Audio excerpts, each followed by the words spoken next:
Hey guys, welcome back into the channel. We're back here today, very weirdly, if you guys have watched my other videos recently with the guy to my right. I told you it wasn't going to be in any videos. Well, guess what? The hurricane decided that it wanted to move at 3 miles an hour for about 4 days, and 1 mile an hour. Sorry, I gave it 1 too mile much an hour, fast so it speed. just decided to stand still, and I got stuck in Florida for an extra day. It's all good. Got to see my friends I haven't seen in a long time, family, the whole nine. Miss my bed, miss my dog. Love you, Max. Looking forward to going to work tomorrow too. You know, extra vacation days, you know, cost more money, so. Always. Yes. Alright, so my video today with Craig, because we talked about fantasy football, we've talked about the Yankees Mount Rushmore. I figured we'd do something a little different, but a little bit the same. We're going to talk about the NFL, we're going to talk about over-unders for the 2019 season, where we think each team in the National Football League is going to finish. I've done a little research, gotten some lines, it's been very interesting. What I'm going to do is I'm going to make a list of this, and then we're going to go back and we're going to see how many we got correct at the end of the year. So this should be interesting tidbit here. So that means I had to come back after the Super Bowl? Yes. It's probably cheaper to come down here in Florida in February. Probably. Just don't come the weekend of the Super Bowl because it's here, so you'll probably pay maybe Extra. fortune. Yeah, maybe fortune. Nah. So again, we're going to go over-unders. We'll start with the AFC. We're going to go division by division. So we'll start with the AFC. We're going to start in the North, and we'll start with the defending Super Bowl champion, the New England Patriots. The line I have for the Patriots is 11. Ooh. I have taken the over. So have I. I have them at 13 wins. I got them at 12. I mean, you know, when they can start this season pretty much 5-1. Let's see, 5-0 maybe. Well, Maybe they always lose, but the thing is they always lose a game in Miami for some reason. Yeah. And you know, but what is funny is when you look at these divisional games, these teams have been playing each other for decades. They hate each other. Yep. So for some reason, especially in the AFC East, the Dolphins always, for some reason, rise up to it. You know, and they don't quit. Look, you know, last year's game is a great example. You know, late game of the season in Miami, Gronk was just too slow and couldn't make the tackle on Kenyon Drake. I have no idea why he was on the field. Miracle. They had him playing. He was playing back. He was playing. Yeah, he was playing like for a safety. pass. Yeah, he was playing safety. Yeah, how'd that work out for him? Maybe you should have a safety on the field. Not good. Maybe you should have a safety on the field. Yeah. Actually, it worked out. Or great maybe for them you because- draft safeties who are over 6 feet tall. Well, it actually worked out great for them because they won the Super Bowl. Yeah, that's So I don't true. really think it mattered. Fourth quarter. Comebacks? No. Rallies? No. Collapses? No, not collapses. 3/4 quarter Super Bowl boxes for this guy. Oh. Thank you, New England Patriots, and Greg Zuerlein for missing that last kick. 3-3 in 3 boxes in 3 finals. Awesome. It. Yes, sir. So you have the Patriots potentially losing week 2 against the Dolphins. That might be the difference maker that we have. Experience the Fitzmagic. Yes. You know, while Ryan Fitzpatrick is going to throw for 500 yards, like he did last year in the first 2 games, and then get benched. Oh yeah, for Jameis Winston. He has risen. Yeah, Josh Rosen. Great draft pick. All right, so next up we'll go to those Miami Dolphins. The over-under line for the Dolphins, 4.5. I got the under. You have them at 4? 3? I got them at 3 and 13. I do too. Same exact record. Just not going to be a good team. And they blew up their team. They got rid of everybody. Laramie Tunsil, gone. Laramie Tunsil, Kenny Stills, gone. They cut the long snapper, gone. Coach Adam Gase, gone. Kiko Alonso, gone. Tannehill is a backup somewhere now. Tennessee. Tennessee, that's where he is. So they're just in complete rebuild mode, which they've been in since 1973. I lived down here for 16 years. At one point, this organization had J-Lo, Mark Anthony, Venus and Serena Williams, Gloria Estefan as part owners. The Miami Dolphins. Rage. Okay, get an owner who lives in Florida. Hold on. Are they the Miami Dolphins or the Miami Sound Machine? 1, 2, 3, 4. Come on, baby, say you love me. Anyways, so yeah, I think on the Dolphins we're pretty much the same. Trash. Hot garbage, 3 and 13. Hot trash. Take the under. All right, so we'll go to the New York area. not the city. We're going to go to the upper part of it. We're going to go talk about circling the wagon and the Buffalo Bills. The Bills' current over-under number is 7. Push. Yeah. I have them at 7 wins too. 7 to 9. I think it's what's going to determine how the Buffalo Bills do is going to be the now lead running back Devin Singletary. Yeah. Shady's gone. I think that's going to be Kansas City. Big thing for them is how well he plays, how well the how well the offensive line plays, and keeps Josh Allen up and able to throw the ball. Mm-hmm. Zay Jones back again, probably going to be their number one receiving threat. Defense looks a little bit Cole better. Beasley as well. Cole World, still love him.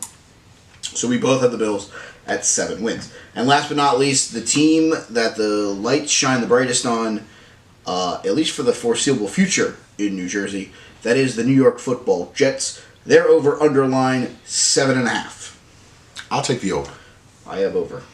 Yeah, I got him at 8. I have them at 9 and 7. They're playing the AFC North, the NFC East. If you get some favorable matchups at home with these out of conference and out of division teams, it works in your favor. In their division, you're looking at 3 to 4 wins to start right off the bat. Yep. They're another team too that always gives New England a problem, so they could always steal a win. Mm-hmm. 8 and 8 though. I just don't think they have enough receiving power to get over the hump of 8 wins. I mean, Darnold's in the second year. They got Le'Veon Bell. I just think if they had a stud receiver, like, you don't need a Michael Thomas, you don't need a Julio, but you need something better than Robbie Anderson. Yeah, I mean, if you were to add, like, hypothetically saying Cincinnati decides that they're in selling mode and they go get an AJ Green, or maybe even Mike Williams from the Chargers, that they went out and got one of those guys, maybe put them over the top. On the other side. Yeah. Big stretch for them to make a run for the over, for anyone that's actually thinking about betting this, is weeks 8 through probably 15. They go at Jacksonville, at Miami, home against the Giants, a.k.a. Battle of New York. Mm-hmm. They're both technically the home team there. At Washington versus Oakland, at Cincinnati, Miami at home, and at Baltimore. Now, they don't have a lot of favorable matchups being on the road for a lot of those, but they have some easier teams that they can skate through there. Cincinnati, Miami twice, Oakland, Washington. All teams that they could probably get through and probably beat 4 out of 10 times on the road. So it's one of those things where you gotta win those road games. you can swing their over under with that stretch right there. Mm-hmm. So the recap for the AFC East. Me and Craig both have the over on New England, both the under of 4.5 on the Dolphins, both over 7.5 for the Jets, and we both push the Buffalo Bills. So we kind of have a very similar AFC East. We'll transition to the AFC North. A lot of jousting in this division over the last 7 to 8 years, with no real team pushing away from the pack in the division, at least. Yes, there are teams that have pushed away out of the division. Pittsburgh, winning multiple AFC North titles, getting the AFC title game. Baltimore as well. So, the resurrection of Cleveland football, Baker Mayfield, Odell Beckham Jr., Jarvis Landry, David Njoku, Nick Chubb. Insert name here as whoever other offensive piece they have. But you know what, real quick, nobody's talking about their defense. No, they're really not. Their defense is going to be really good. Mm-hmm. Very good. Very good up front. Myles Garrett and who's the other kid on the other side? The other defensive end. Oh my God, drawing a blank. I was going to say Barkevious Mingo, but... No, Barkevious Mingo just got traded to the Houston Texans with a bag of tennis balls and a third-round pick. Olivier Vernon. Olivier Vernon, that's what he had. No, they picked him up from the Giants. Yep. Denzel Ward's there. Denzel Ward is the other kid that they drafted as well. He's the corner. So they got a good young defense as well that not everybody's talking about. But the thing is about Cleveland, when it comes to football, people stop caring about defense and all they care about is putting up points, and they are the sexy pick of the year by a lot of people to win a division. I think they're going to win a division, possibly even maybe get a 2 seed at best. I can't see them getting a number 1. Baker, I love the way the kid plays. He just doesn't let the pressure get to him. And you saw that in a lot of games last year, bringing the team back. Poise in the pocket, he could run out of pocket, he could throw on the run. And now he had Landry last year, now he adds Odell. And the one thing people don't talk about, Jarvis Landry and Odell Beckham are best friends. Mm-hmm. You're not going to see that crybaby bullshit kicking the net anymore with Odell. He's got his best friend to keep his ass in check. They're going to get along. Mm-hmm. They're going to score a lot of points, this team. And what do they have? The over-under line for the Cleveland Browns was 9. 9. I'm taking the over. I got them at 11-5. I have them at 10-6. They do have a tough schedule, though. They are playing the AFC East and the NFC West. That should be fun. They got the Rams, the Seahawks. They'll blow out the other 2 teams in that division. Yeah, they're playing the San 49ers Francisco and Arizona. Arizona Teams. And against the AFC East, I'm sorry, I believe they go to New England for that game. They are in New England right after the bye, so they have a full week to prep. They have almost 2 weeks to prep for New England. I like them winning that game. Coming out of their bye, they go at New England, at Denver, Buffalo, Pittsburgh, Miami, Pittsburgh, Cincinnati, Arizona, Baltimore, and then Cincinnati on the road to close out their season. So they have a stretch there, weeks 9 through probably 15. They play Pittsburgh on the road, they play Cincinnati at home. Other than that, they're playing fairly, I'm not going to say cake teams, but fairly teams that are in either rebuild or not going to be super in contention. Mm-hmm. So it could be one of those where that could be a pull away for the over-under number of 10. We will now go to the other team in the state of Ohio, my team, the Cincinnati Bengals. I homered a little. The over-under number is 6. I have us at 7. I do have us at 7 wins. What do you want from me? 7, bro. We can win 7 games. I got them at 5. We can win. But I'm saying we can win 7 games. You can win. I mean, are you including preseason games? No, because if that was the case, we only would have won 6. Oh, okay. No, I mean, honestly, we can beat San Francisco. We can beat Buffalo. That was a big slip right there in the beginning. I was going to say we started with Seattle, which was a loss. Yeah. You're already 0-1. You're opening against Seattle this weekend. Okay. We can beat San Francisco. Sure. Everybody can. We can win at Buffalo. Yes. Circle the wagons. We can beat Arizona. Preach. We'll definitely beat Jacksonville. Where's that game? That's at home. Okay, yeah, you're not winning in Jacksonville. We'll split with Baltimore. Okay. We'll beat Oakland on the road. Okay. And Miami in week 16. Yeah, everybody's beating Miami. That's my point. That's 7 wins. You got a potential. And I mean, that's not even saying a get lucky game and split against Cleveland in the Battle of Ohio, which we normally do. Also, don't forget one thing. What happens when AJ Green comes back in like week 4, week 5? What if start scoring more points? Seriously, what if they're 2-3 and AJ Green comes back? Big boost to the offense. Mm-hmm. Okay. It's an absolute game changer. Yeah. But they got to get to that position before he gets back, before we have to worry about that. So that's where we're at with the Cincinnati Bengals. The team that they hate with more vile and venom than any other team in the National Football League, the Pittsburgh Steelers. The rapist, Juju, Dante Moncrief, Connor. Sarah Connor. Vance, Old MacDonald had a farm. We can keep going with the nicknames for this high-powered Pittsburgh Steelers offense. I don't know if this offense really takes a step back now that Antonio Brown's not there, or it's just, hey, there's just extra footballs to throw around. Yeah, but I think you're going to see a completely. I'm not going to say you're going to see a completely different attitude with this team. That I agree with. As much as I love Le'Veon Bell, I think he's still one of the best overall running backs in football. With what he can do, hitting the hole, cuts, and catching the ball out of the backfield, stretching the field, he can catch in the flat. You can line him up as a wide receiver. Same thing with Antonio Brown, one of the best wide receivers we've seen in a long time. You throw it, he catches it, and he gone. Yeah. But I think the two of those combined with that locker room were the problem. And I think you're going to see a major change in Pittsburgh this year. Well, I mean, I think the thing now, not to be that guy, this Steelers team now almost resembles the Patriot way. Next man up. Mm-hmm. There is no, I'm the best person here, so I need to be the guy getting the ball all the time. But there was with Le'Veon and with Antonio. I feel like both of those guys demanded the football. They could make plays with the football, and they needed the football in their hands, or so they thought. But unfortunately for them, fortunately for us, in the National Football League, sometimes you don't need the best player in the world to have the ball in his hands 24/7, 365. So the Pittsburgh Steelers number for the over-under is 9. I got him at 10. I have them at 10 as well. So not really them missing too much of a beat, but maybe they start zeroing in on Juju a little bit more, making guys like McDonald and Moncrief beat them. Yeah, and how do they hold up against the much younger, much hungrier Cleveland Browns? And honestly, the much younger, much hungrier Baltimore Ravens. Joe Flacco out, Lamar Jackson in.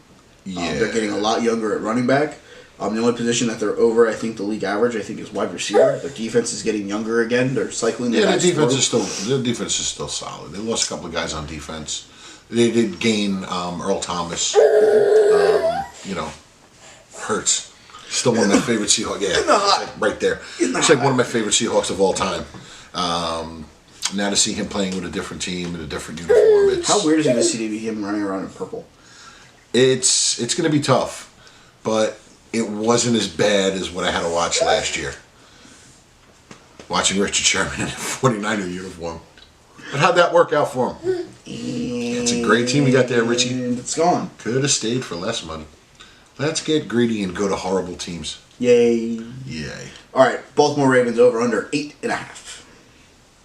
I got them at 8. I got them going 8-8. I have them at 9. I have the over for every team in the division. Yeah. Well, reach for the stars. The more you know. You're gonna exactly. Under. Yeah, they play the AFC East, NFC West. Tough schedule. I believe they go. I know they for sure go on the road to Seattle, which I'm looking forward to. Seeing Earl Thomas play in Seattle. I'm interested to see if Lamar Jackson has a decent throwing motion now. Does he throw the ball? I don't know. We're gonna find out. Because he's like a running back who just stands back there and I'm going. And I'm gone. I think that's what's going to keep them down for the next couple of years. They travel to you and the Rams. They go to us and the Rams, yeah. So they're another one. They're another one like Cincinnati. No, Pittsburgh. Well, Cincinnati plays you guys on the road, and the Rams in London. And the Rams in London. That's right. I mean, and we go to Pittsburgh and we go to Cleveland. Yeah, I mean it's pretty much like we're playing you guys. Both teams are technically it's a home game for us, but it's not really a home game because the team isn't coming from the west to the east. We're both going to a neutral site. And what's really weird about this schedule for the AFC North, me being a Seahawk fan, and I've said it a million times, 4 of Seattle's first 6 games are against the AFC North. The North. Enjoy. Yeah. Enjoy. Get that out of the way early. Yeah. We're gonna play these teams while they haven't beat the shit out of each other. Exactly. So exactly. lots of fun. So we're now going to go to a division that got turned on its head with the retirement of Andrew Luck. I felt like the Colts were going to be this team that was going to be the favorite going into the season. It was going to be a 2-team race between them and Houston, with Jacksonville maybe getting back into the picture now that they have Nick Foles instead of Blake Bortles at quarterback.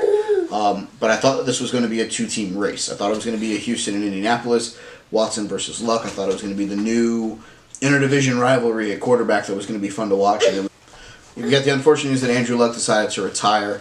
I'm not one to judge on that situation, but he said he was mentally tired, said he was worn out. We've talked about where we think he may come back in the XFL or as a member of the Patriots in 2 years. 2 years. He's going to be Tom Brady's replacement. So we're going to see what happens, but it's one of those things where every once in a while there's a time in life where someone's got to take a sabbatical. Yeah. So we hope that Andrew Luck finds whatever he's looking for with himself, Just whatever he get healthy and wants to do. Yeah, get healthy, and if he gets the taste for it again, Maybe he wants start to throwing a football again. Yeah. But Any team in the league that's going to need a quarterback in a year or two, they'll pick up the phone and call you. throwing boatloads of money at you. Yeah. So we'll start with those Indianapolis Colts. Their over/under number is now 7.5. I have them at under. I have them at 7 wins. No, I got them over at 9. Like Mike was saying, they were poised, they were ready. They had Andrew Luck, one of the top young quarterbacks in the league. Unfortunately, he's been beat to hell. That offensive line has not done him any favors. But the thing is, they rebuilt the offensive line this year. Absolutely, I agree. So you have a great offensive line who can protect, who can run block, who can pass block. Okay, Jacoby Brissett is nowhere near the quarterback of what Andrew Luck is, but the Colts still believe in him. He even proved last year he could win them some tough games. They definitely trust him. I mean, they just gave him a 2-year extension. Give him a 2-year deal. I think $30 million. I like him at 9-7, most likely making a wild card. And I guess, a 2-year investment isn't all that bad in Brissett. They still got T.Y., they still got Ebron. You got Marlon Mack running the ball out of the backfield. Their defense actually got a little bit better as well. Their first 5 games are going to be the real test because with Andrew retiring as late into training camp as he did, yes, Brissett was taking a lot of the first-team snaps as it was, but they go at LA, at Tennessee, Atlanta, Oakland, and at Kansas City. It feels like those first 5 weeks here for the Colts, especially new offensive lineman, new quarterback. There's 3. They can get 3 wins right there. Anything less than, for some reason, if they come out of this at 1-4, they're treading water. I don't know about at Los Angeles week 1. I think the Chargers can win that game. I think they beat Tennessee. Atlanta's a toss-up. Oakland, they can beat Oakland. Oakland at 50-50 ball. And then I don't think there's a chance that they're going to beat Kansas City on the road. No. I really, strange things have happened. Though. Yeah. Anything. Listen, the first 4 weeks of the season, anything can happen. That's what I love about the NFL. Absolutely. The first 4 weeks, they're supposed to win. They're supposed to win. Anything can happen. Yeah. Look at last year, the Bills walk into Minnesota. Minnesota's 3-0, and that was the weirdest. That was the 24-21 nothing in the first quarter. Yeah, that was like the weirdest game because Kirk Cousins just came out and just laid a fucking egg. Yep. And the Bills, came out and played some. They circled the wagon. Yeah, they definitely circled the wagons. Definitely kicked some ass in Minnesota. Yeah. So we'll go to now the team that was projected to be in the 2-team race in my mind, and the team that is now projected to win this division, the Houston Texans. 8.5 is the over/under number. I have them at 11. I got them at 9-7. So you do have them over, but not as over as not as over as not as over as me. So a team that's in quarterback turmoil, quarterback purgatory. I don't know what else to call it. The Tennessee Titans have not gotten what they were hoping for out of Marcus Mariota. Nope. They did bring in Ryan Tannehill to back him up, but who knows what you're going to get whenever you put him out on the field. If he can stay healthy. So, but I mean, he's also been played behind a really bad offensive line. Yeah, well, he played on a garbage team that's. I think you could still smell the flame, the smoke, the flames, the fumes. Yeah. Deion Lewis, Derrick Henry, a healthy Delaney Walker, Corey Davis. I like the targets that the two of them have.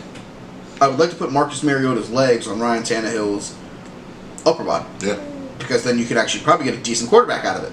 But unfortunately, they don't let us do that, and this isn't Madden, so I can't make that. So Tennessee Titans, their over/under is 8, and I have them at under.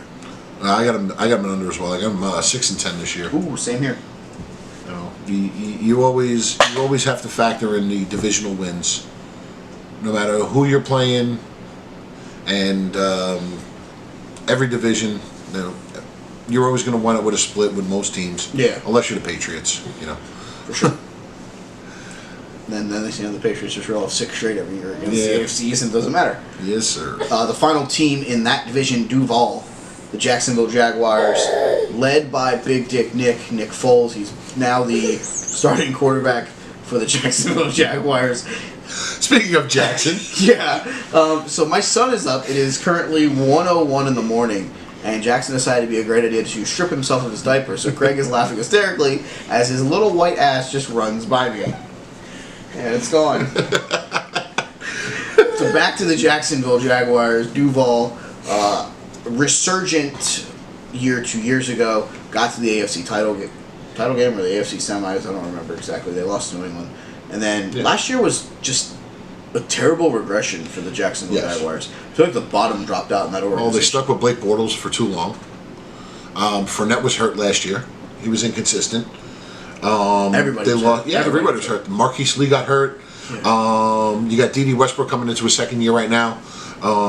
He had a pretty good season last year. For that was with like generic guys playing quarterback for Blake Bortles. Struggled mightily. The thing is if guys would just keep their mouths shut and hit as hard as you talk on defense.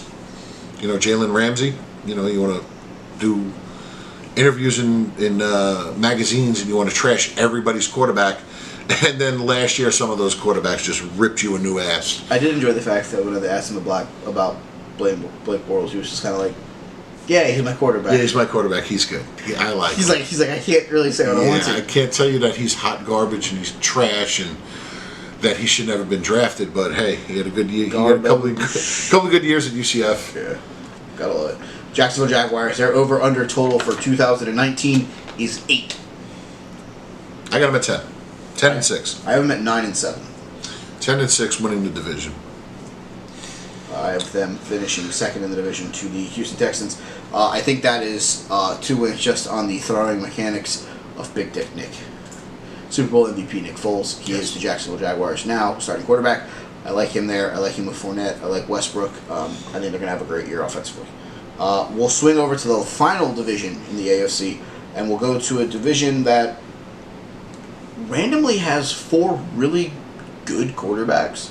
I know that's using the word really and good together when comparing the guy who's now going to start for the Denver Broncos. And that's Joe Cool's catering service. It's Joe Flacco. Flacco was acquired in a trade after they decided to go with Lamar Jackson. A lot of people don't like Joe Flacco.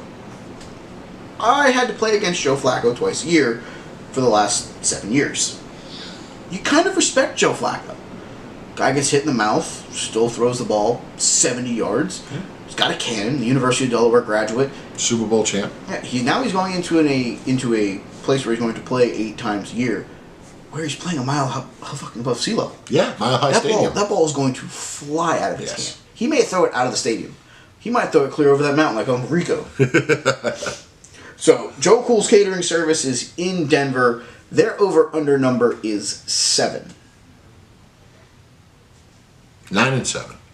I actually have them as a push. Oh. So you're at over. You're at 9 wins. For Well, the thing is with this division, and it's like every other division, there are some teams that, no matter how good they are, how bad they are, divisional games. I mean, you look at this division. Every team in this division can beat the Chiefs at home. Correct. And and every team can lose on the road. So now you're talking 4-4 mostly. If you just 2-2 mostly. If you're just looking at your divisional games. Yeah, 3-3 in the division, and then 3-3 in the division, 4-2 at best. None of them. I mean, when you look at it now, and we all know how great the Chiefs were last year, how high powered their offense was. Their defense wasn't all that great. No Kareem Hunt. No Kareem Hunt is gone. They did lose D Ford, but they did get Frank Clark.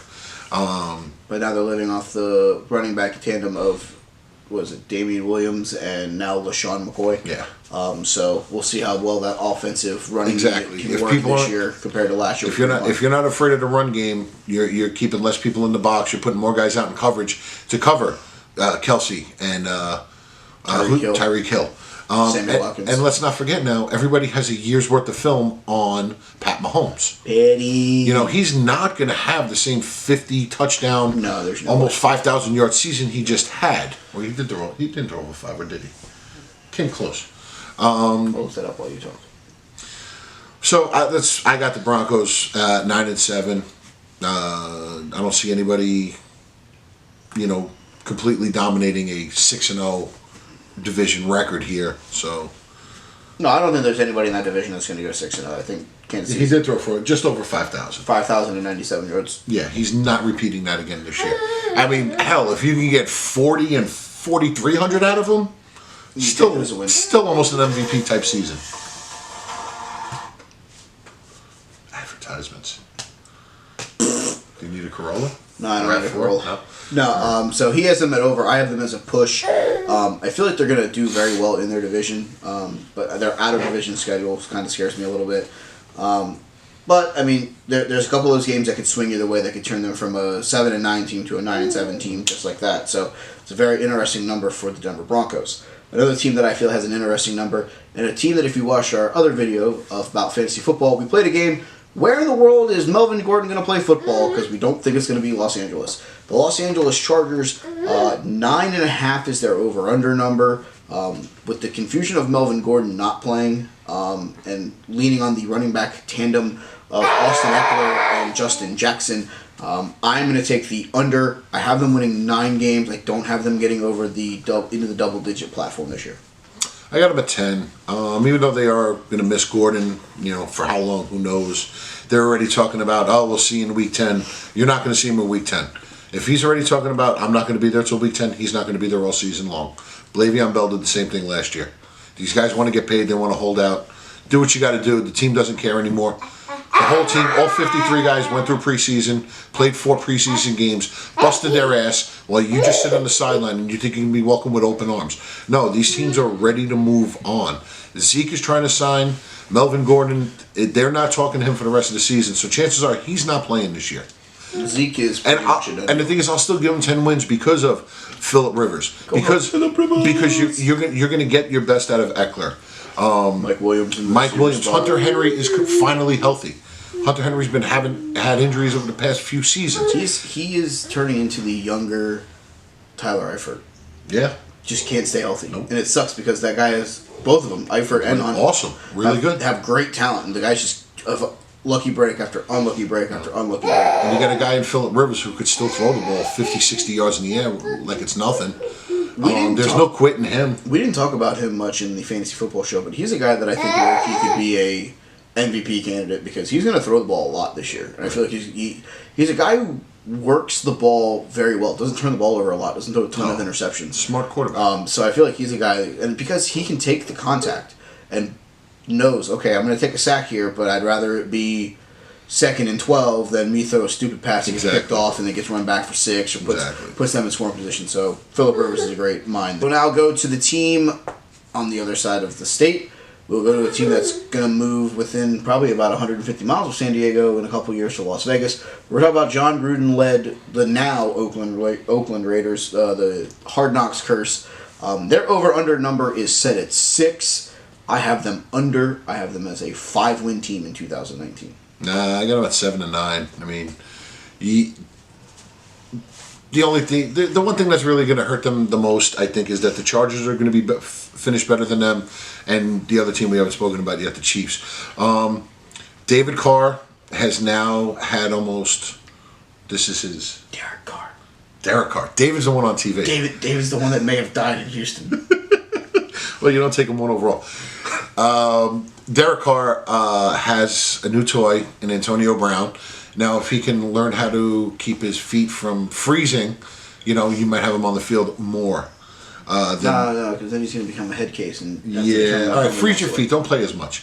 But they also have Tyrell Williams, who's going to be on the other side of him.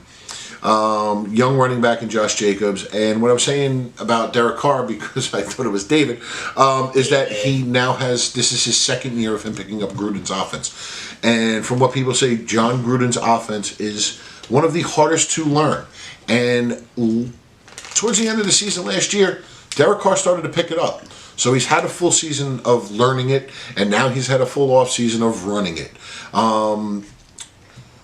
If it wasn't for the Chiefs and the Chargers in their division, I'd give them more wins, but I got them at 7 and 9. Yeah, I can see that. My hesitation on them isn't really about the offense. It's about what you're going to get from that defense. I love Derek Carr. I think Antonio Brown will be a good fit there. I love Tyrell Williams. Don't they have an edge rusher? Oh, no, you got to get one of those in the draft. You got to draft one of those. Yeah. They don't do that very well there. They draft running backs instead. But, they did trade away Khalil Mack, and they got a fortune for him. Return of the Mack. And they turned him into some pretty good draft picks. No, for sure. It's. I just don't know if I can go all in on trusting their defense. And with the 2 high-powered offense that the one we've already talked about in the Chargers. Oh, hi. Oh, look, Jackson's on TV. Jackson's playing Shark Do. Yeah, it's a lot of fun here. Finally, the other high-powered offense in that division, a team that won that division last year, a team that had a quarterback that threw 50 touchdowns in the Kansas City Chiefs. Their over-under number for 2019 is 10.5. I have them at over. I have them at 12 and 4. Me too. We've talked plenty about this team. One of the best. They're going to score. They're going to score. They're going to score. One of the best young quarterbacks in football. The kid's a stud. He's got a cannon for an arm. He can throw on a run. Former baseball player. Pat Mahomes. Like we said, their running game did take a step back. Kareem Hunt getting suspended. and then they traded him away to Cleveland. Cleveland. No, they didn't trade him. They cut him. Oh, they cut him in Cleveland. They cut him in Cleveland. Picked him up after the. And like I said, people have film on him now. People know how is he when he goes to the left. How is he when he goes to the right? You know, how often can you force him out of the pocket? Is that no-look pass really going to work as much as it did last year? Exactly. So, but I still got him at 12-4, winning their division. Probably right up there for maybe a 2 seed. 2 seed out in the AFC. So our AFC West breakdown. Craig has over on all 4 teams. Over for the 10.5 for the Chiefs. Over 7 for the Broncos. Over 6 for Oakland, and over 9.5 for the Chargers. I have over for Kansas City, a push for the Broncos, and under for the Raiders and Chargers. So that is the AFC. We now move across the divisional conference. That's what it is. 4 divisions, 2 conferences. Yeah, whatever. We move over to the other conference. We are going to talk about the NFC. We'll start in the East there since we're on the Eastern Seaboard. And we will start with a team that is going to be absolutely putrid. We'll start with the Washington Redskins. I grew up in D.C. I lived the D.C. dream. I've got to see teams with Darryl Green, one of the best corners of all time. And then I got to see teams with quarterbacks like Rex Grossman and Sage Rosenfels and Gus Frerotte slamming his head into a wall. If you're a Redskin fan, you may want to take Gus's advice and slam your head into that wall because this is going to be an absolute train wreck. Case Keenum at quarterback, no Alex Smith. Your lone offensive bright spot is Darius Geis. You should have traded Trent Williams before the Dolphins traded Larry Tunsil because you could have gotten more for him, but you didn't, so now you guys look even worse. I have the Washington Redskins. Their over-under number is 6. I have them winning 4 games, and that was a mission for me to have them win 4 games. Wow, I thought I was being nice. I got them over at 7 and 9. Oh my God, you have them winning 7. Well, yet again. You got to take in. You got to take. They'll split with the Giants, but they'll lose. They'll split with the Giants. They always split with the Eagles, and then whoever's playing on Thanksgiving against them, it's mostly likely they're playing the Cowboys on Thanksgiving. Why Cowboys versus Indians? Yes, Cowboys and Indians. We're not allowed to say no. I can say whatever the hell I want. When you're in the NFL, you can't. No fun league. No fun league. Yeah, but the Redskins are fine, but the Cleveland Indians have to change their name. Makes sense. Dude, the North Dakota Fighting Sioux had to change their name to like the Bisons or something because the Sioux Indian tribe was It's terrible. in their feelings. It's terrible. Kiki, do you love me? We were going in the feelings there. I thought we were... Do I have to jump out of the car and start dancing? Yes. Hold on. Let me move the camera. I get run over by myself. Just taking into consideration, the 2, maybe 3 wins you're going to get inside your division. Trying to find another 4 wins out of your remaining 12. That hurt, didn't it? Especially when you're playing the AFC East. Let's not forget they have to play the Dolphins, the Jets, and the Bills. And a loss to New England. So I mean, right there alone, 2, 3, 4. You're looking at almost 5, almost 6 wins right there. Oh, you haven't beaten the entire AFC East? No, not all of them, but at least 2 of them. All right. You're getting 2 of them at home. They're probably going. They're probably not getting the Patriots at home. I hope they're getting the Patriots at home now. I kind of want to look at this up. Hold on. Let me look at the Washington Redskins' schedule. Because this is intriguing. If they're playing New England and somebody else at home, then I almost feel like they're only going to win 1 game in that division. I might have to go. Well, they're playing. No. Philly is down here. I know that for a fact. All right, my internet's not working. Well, that's not good. Wow. Boom. Serving sports fans anytime. Wow, Michael Thomas. Come on. Clock. Alright, so while we look this up, let's start on the next terrible team of that division. A team that has a quarterback of the future, a running back of the future. They do host the New England Patriots. They do have the Patriots at home. Yes. So they host the Patriots and the Jets. They go on the road to Buffalo and the Dolphins. Oof. All right, so they get 2 wins out of the AFC East. What, the 2 games on the road because they're not fucking they're not beating. They might be the Jets. They might be the Jets. You never know. Yeah, okay. They'll beat the Dolphins. Everybody's going to beat the Dolphins. Sam Darnold. Hey, Darnold.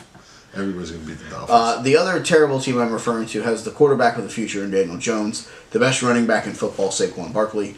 They've lost Odell Beckham Jr., but they have some wide receivers that they could build around if Golden Tate stops taking sexual performance drugs.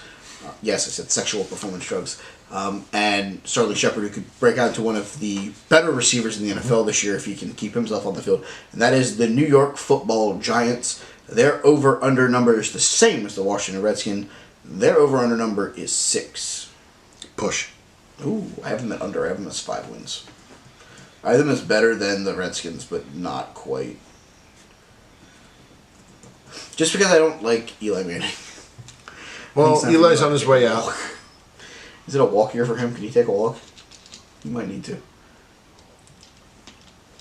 Yeah? Oh, I'm sorry. I was doing my Eli impersonation. Oh! Every time on the sidelines.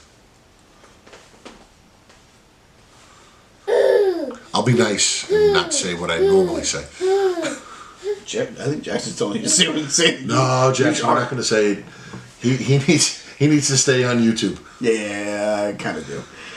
So we have a under and a push for the New York Giants. We'll go to a team that has been in the contention to win this division, I think, since like 2000. That's the Philadelphia Eagles. I don't know they've really had a bad year recently. So the Eagles, their over-under number is fairly high, I think, right now, and that's 10 wins. I have them as a push here at 10. I got them over at 12. I think they crushed this division. Is that because you think the team we're going to talk about last is not as good as everybody thinks they are? Okay. I think the Eagles have the firepower to do it. New young running back that they drafted. Miles Sanders. You got Jordan Wentz. Howard, who they acquired from the Chicago Bears as well. You got Wentz. Wentz coming back in the second year from his ACL injury. Alshon Jeffrey. They always have a nasty defense. I just think that they can dominate this division and wind up being a 2 seed coming into the playoffs. All right. I can see it. And last but not least, the Dallas Cowboys. Their over-under number is 9. Yeah, I got them at the same number as well. And getting back to what I said just about a second ago, I don't care that Ezekiel Elliott is going to sign a $90 million extension. Their quarterback is not that good. He's a decent quarterback. He's serviceable. He was offered $30 million. He said, no, I want 40. I don't know how hard Jerry Jones laughed in his face. Because, Dak, you are not a $40 million quarterback. And I'm sorry. The only reason why he thinks he's a $30 million quarterback is because guys like Jimmy Garoppolo, who got paid a ridiculous amount of money to force other teams to pay their quarterbacks a ridiculous amount of money just to play the position. So they're forcing the hand. So you saw Garoppolo get $28.5 million. He's not worth that much, but that's the going rate. He has a potential to be worth $27 million. You know, but you get a guy like Tom Brady who's like, dude, just pay me what you need to pay me and sign the rest of these guys. Greed is a problem. But, I mean, is it really greed? Because, I mean, Brady took extra money in the years that they had the extra money to pay him. I mean, at this point, you got to let those guys that haven't gotten the big contract, that have spent 5 or 6 years of their first part of their career not making much money, get at least one contract. Okay, I have no problem paying players who are worth the money. But we're talking about Dak Prescott. He's not worth $30 million. No, I was talking about Jimmy Garoppolo. Jimmy Garoppolo's not worth $28.5 million. Yeah, he's a system quarterback. No, he's not. He's proven that he cannot. Let's be real. If Jimmy Garoppolo was playing somewhere else besides the San Francisco 49ers... Doesn't matter the team he's playing on. Yes. He's a system quarterback. Matt Castle. Matt Castle played in New England. Yeah, and you guys paid, what's his name? Matt Flynn, $75 bajillion. Yeah, how'd that work out? Where's he playing now? Yeah, exactly. He got cut. Yeah, all I'm saying is guys who are backups in certain systems. Matt Flynn never played it with Seattle, though.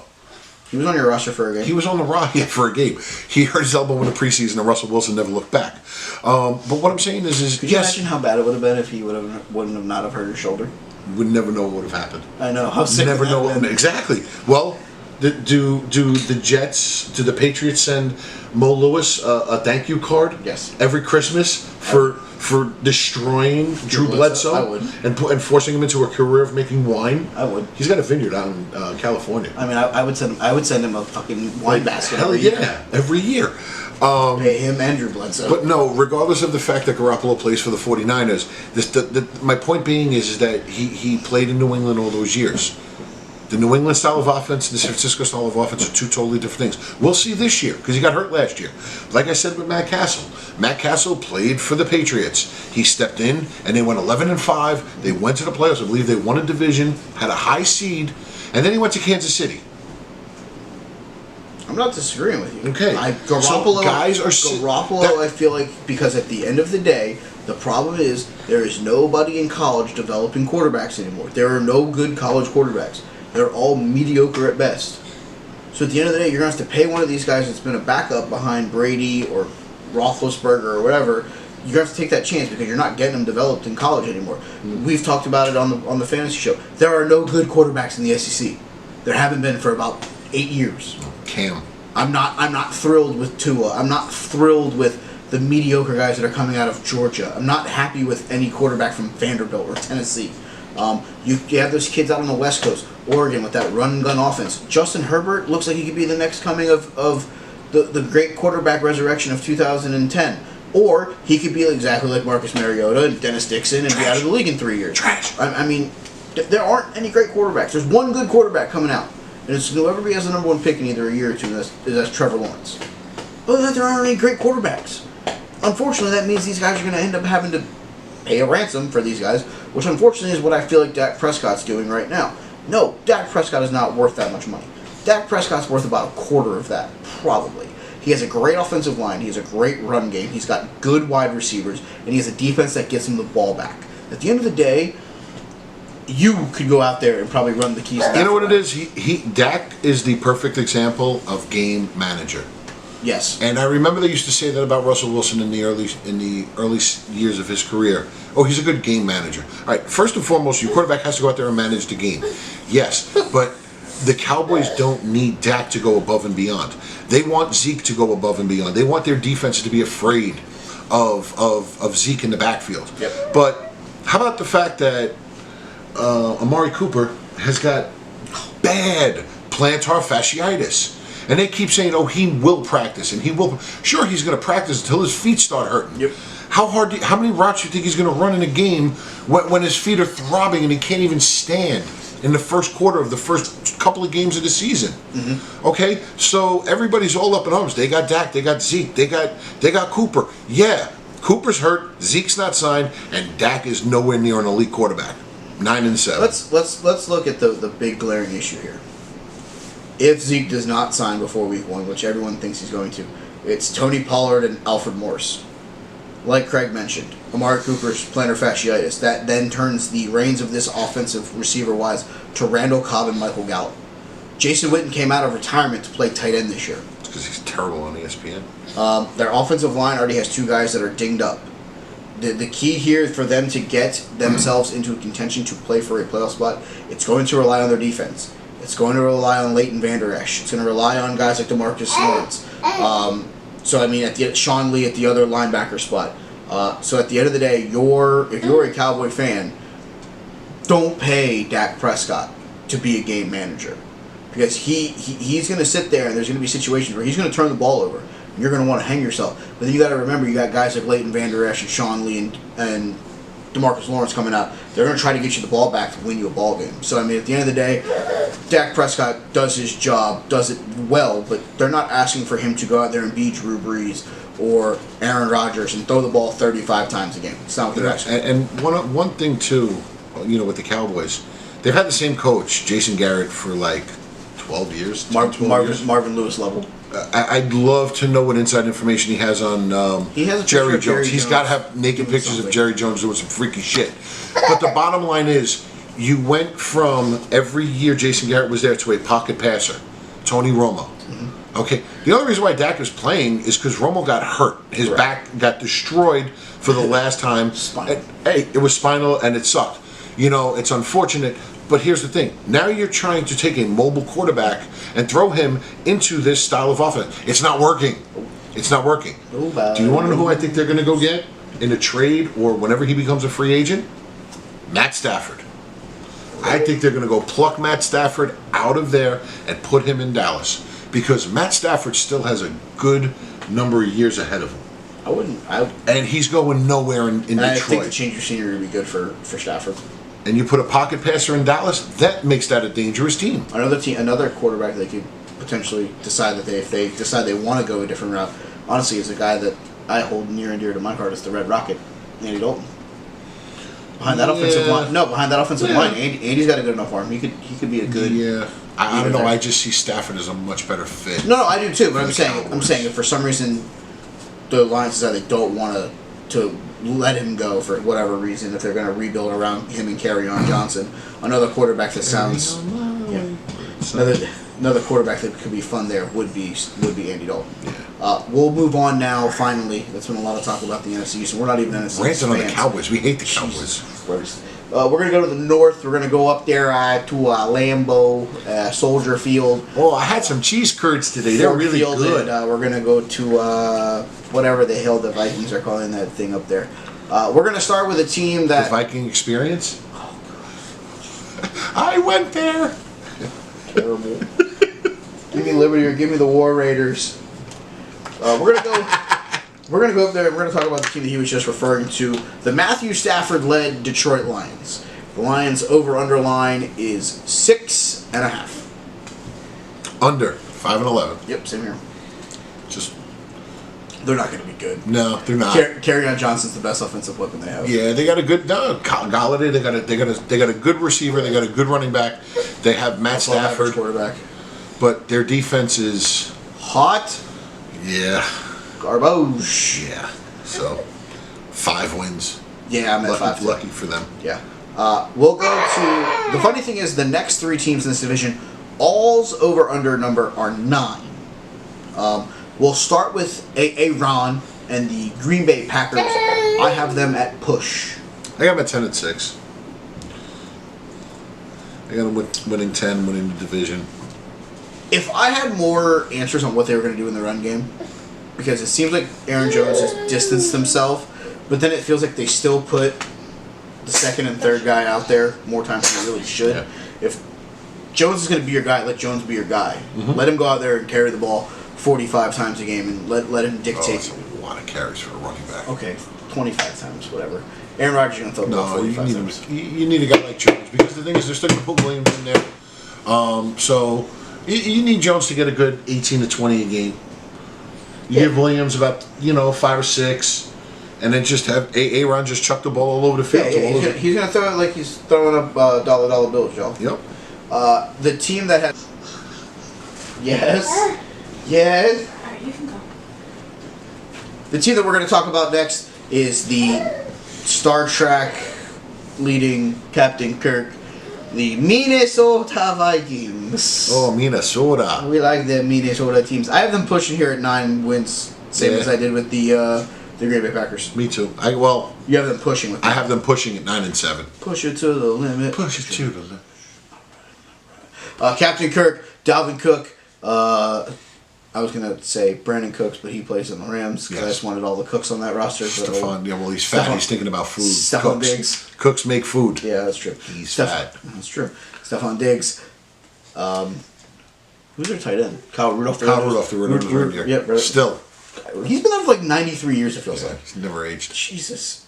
And finally, the team that I have winning this division, a team that is going to be led by future Hall of Famer Mitchell Trubisky.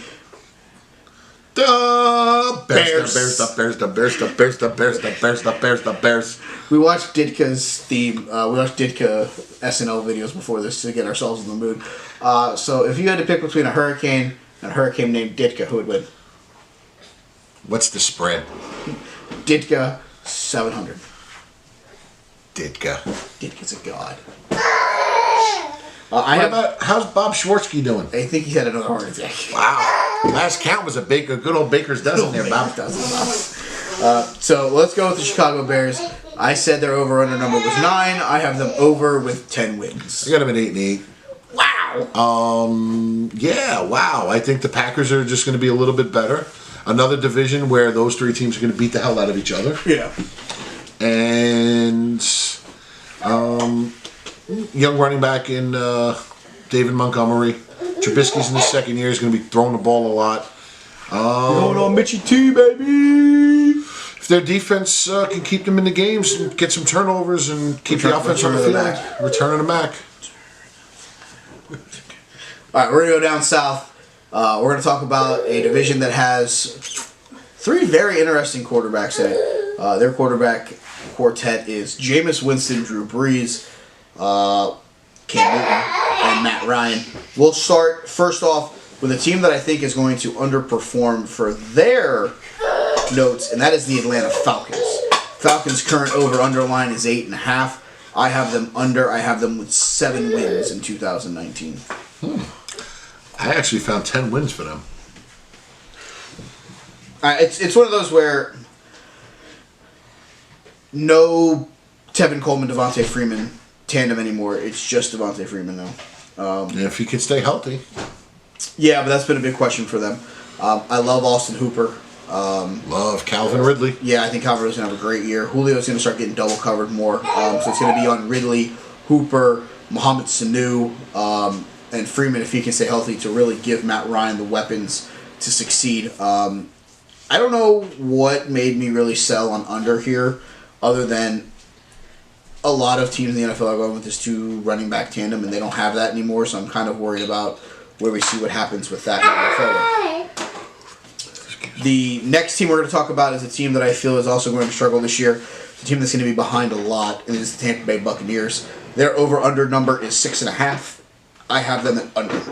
I got them over. I got them at 7 and 9. Jesus, how are you finding all these wins? This is yet another division where each team will pretty much go 3 and 3. I don't know. I just don't trust. I don't trust. So the remaining 10 games. Terrible running backs that Tampa Bay has. I'm asking them to go 6 and 4 in their remaining 10 games to find 7 wins. I don't think you can find it there. What's that division? Who's that division play? They play the AFC South and the NFC West. So you're going to play the Tennessee Titans. Depending upon where you play the Colts. If you get the Colts at home, you can beat the Colts at home. They'll lose to Houston. They'll lose to Jacksonville.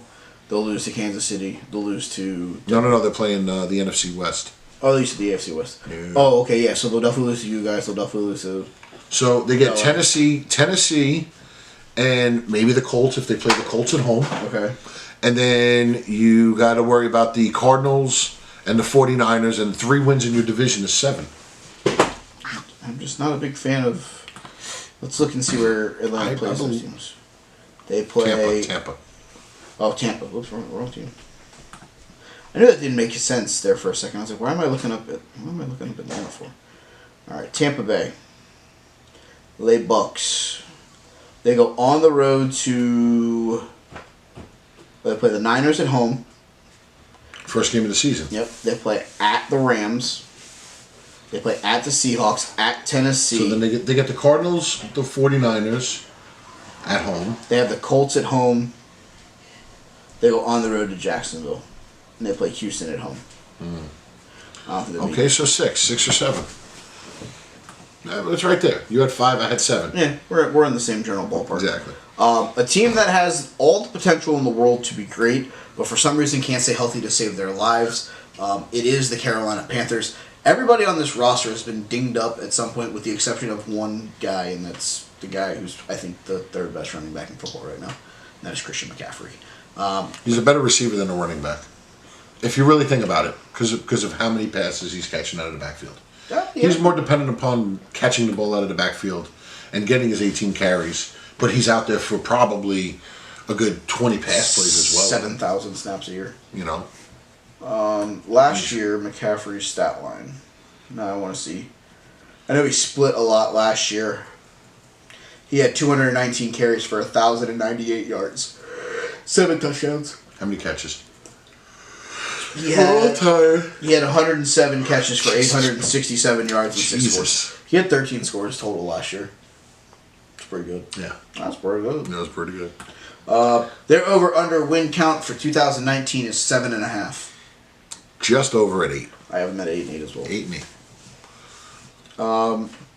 I think this one's really going to rely on the health of Cam Newton, the ability to make big plays in the pass game with DJ Moore, Greg Olsen, and Christian McCaffrey. Mm-hmm. Finally, the team that I have winning this division, a team that I have potentially playing for an NFC title, a team that's going to throw the ball a lot. They're going to run the ball a lot. They're going to score a hell of a lot of points because they did last year. That is the New Orleans Saints. Mm-hmm. The Saints over-under win count for 2019 is 10.5. I got them at 11-5. I have them at 12-4. I have them actually having the best record in the NFC. Oh, I don't. I know you don't. You probably have Seattle going 14-2. Don't look.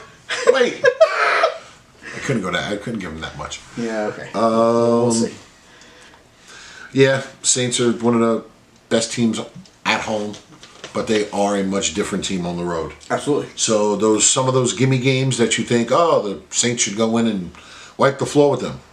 I mean, let's look at it from the perfect example. Last year, Week 1, Tampa Bay goes into New Orleans and hangs a 50 spot, and that game they lose that game. The game that everyone just circled as a win. Yep. The road schedule for the Saints in 2019: at the Rams, at Seattle, at the Jaguars, at the Bears, at the Buccaneers, at the Falcons, at the Titans, at the Panthers.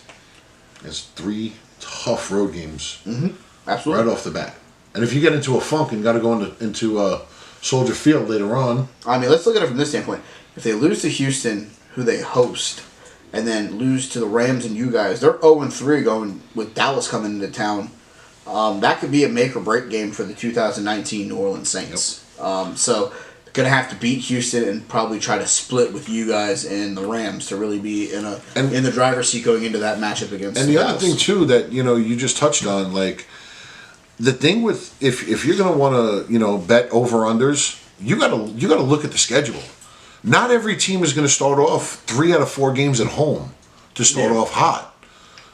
Some teams, look at last year. Seattle started off with 2 road games. Started off 0-2. They're done. Everybody, they're not going to make it. They're over on the total last year. I believe it was like 7.5. People were predicting them with 4 wins. Yeah, 10-6 and made the playoffs. So it's also the team that you're going to look to throw some money on. You want to make sure that if they start off slow, can they finish strong? But also look at the beginning of their schedule. You get some of these high-powered teams who can start off with 3 home games in September, start the season off 3-1. It can definitely swing where you put your money. And the last division, the NFC West. I'm going to save you guys for last. Yeah, we're saving them for last. We'll start off with a team that you despise more than I think any other team in the world. Santa Clara 49ers. Their over-under win total for 2019 is 8. Really? Yeah. 8.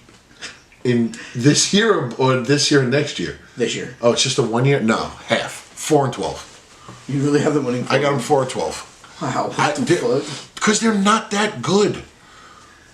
They're not. I have them under, but I don't have them that bad. They're not. We got Jimmy G coming back. Jimmy G, baby. Here's what about Jimmy G's knee? How much faith does he have in that knee? Factor that into your betting. Okay. Factor in the fact that they gave Jerick McKinnon a nice contract last year, and he hasn't played 1 game for them. He's back on the IR. The best weapon they got is Kittle, who benefited last year from 3 backup quarterbacks that played. We'll get it done. So if Garoppolo sticks with his favorite weapon, which is Marquise Goodwin, it's just not a good team. I have them at 7 wins in 2019. We'll move to a team that's going to be led by a rookie and has a fairly good running back and the ageless wonder at wide receiver. We're going to go to the desert. We're going to talk about the Arizona Cardinals led by Kyler Murray.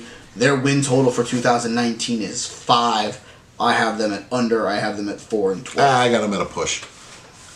Kyler Murray's going to learn real quick that he should have stuck with Major League Baseball. Kept playing baseball, buddy. Stick with baseball. More money. Yep. We're going to go to the defending NFC champion. We're going to talk about the Los Angeles Rams. Their over-under win total for 2019, 10.5. I got them at 11. 11-5, coming in second place. Goff just got a new deal today. I believe he got a 4-year extension. Goff. I didn't see the numbers. I didn't see the numbers But either. I could only imagine with how they're driving up the prices on quarterbacks. He got paid. Yeah, he got paid. Yeah, he went to a Super Bowl and he did nothing in a Super Bowl. Their defense, would they lose? They lost Sue. They pretty much have everybody else coming back. Their main concern is Todd Gurley and his knee. They don't trust it. if you're watching this, you definitely watched football. You watched the playoffs. You saw that Todd Gurley crushed the regular season and then had, what, maybe 35, 40 carries total in 3 postseason games in the Super Bowl? You never look. He has an arthritic knee. He's 25 years old. Okay? That's, like, when do you ever hear of a 25-year-old with arthritis in the knee? It's not something that's going to go away. No. It's there. So if he can't run, this is another situation. If Zeke's not there, if Melvin Gordon's not there, if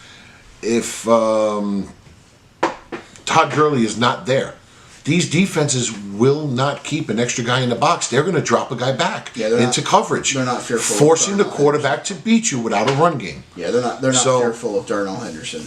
No. I got them still winning 11 games. Their defense is good. Goff is a good young quarterback. Their offensive line. They have a good trio. Really, they have a really good trio of wide receivers. Cup, Diggs, not Diggs. Brandon Cooks. Brandon Cooks, Robert Woods. Who I wanted to talk about earlier. We were talking Minnesota. And Cooper Kupp. My little Cooper Kupp. Gotta love that kid. And last but not least, the team that we are going to close with, since this is your last video for a little while. Yes. It will be your Seattle Seahawks. I'm going to give you the win total that I'm going to put them at, and then I'll let you go on your rant, and then we'll close this up. Go right ahead. The number that the website has them at is Seattle at 8.5. I have them at over. I have them at 11 wins in 2019. Yeah, that's fair. That's fair. But no, I got them at 13-3 in the number 1 seed again. This team was in a rebuild 2 years ago and made the playoffs. I barely made the playoffs. Made the playoffs last year. Coming back hungrier. We did lose Doug Baldwin. Dougie, Angry Doug, had to retire. Leg problems, knee problems. Got Tyler Lockett, DK Metcalf, who's going to be a stud. He is a freak. He is a freak of nature. Yeah, nationally gifted. We have the best linebacker in football. And don't come with the J.J. Watt and Khalil. No, different position. Bobby Wagner is the best linebacker in all of football. I've been saying that for years. Our front 7 got stronger with the addition of Jadeveon Clowney. We're going to lose Jaron Reed for 6 weeks due to some bullshit a few years ago where he was accused of something and never arrested for anything, but he got hit with a 6-game suspension. Okay? We have a young kid named Poona Ford. He's a defensive tackle. He might be 5'10" if he's lucky. And he's about as big as me. And the kid flies through the hole. 5'11", 310 is official. 5'11", 310. This is official. Let's not forget Chris Carson, one of the hardest hitting running backs in football. Reminiscent of beast mode. Not there yet, but getting there. Oh yeah, and they got that guy Russell Wilson throwing the ball for them. So if anybody who thinks that Seattle is taking steps back or won't be there, yeah, you're crazy. 13-3, their schedule. What's favorable for them is they get the Vikings and they get the Saints at home. Mm-hmm. You know, remember, like I said, who's home, who's away. Mm-hmm. You know, how are you starting off? I hate the fact that you have to go to Carolina and to Philadelphia. Yes. But at least the Philadelphia game's a night game. Mm-hmm. It's a Sunday night game, so at least you get the... Oh, Atlanta, you have to travel there. I don't like West Coast teams going to the East Coast. Playing a 1 o'clock game is not fair. I hate those. Any team should not have to play that early. No matter where you're from, where you play. I mean, they're putting these teams in London. Oh, let's give them a 9:30 in the morning game. No, that's like the night before for them. Like, can't be playing football when you're out the night before. So, we have now wrapped up our over-unders. So I have this saved in an Excel spreadsheet. We'll go back and check these once the season is over. We'll see where we finished with those. With that being said, I'd like to thank again Craig for coming on with me for the last couple episodes. Thank you, Mikey. It's been a pleasure. He's going to finally beat this hurricane. It's about damn time. I'm going home. So until then, first off, let me apologize for Jaxson banging the drum over here. He was quite fired up to eat his pizza. So he's going to finish that. We're going to go get a snack. Follow me on Instagram at fatkidcertifiedse. On Twitter at they call me Burn. Like, subscribe, do all that fun stuff.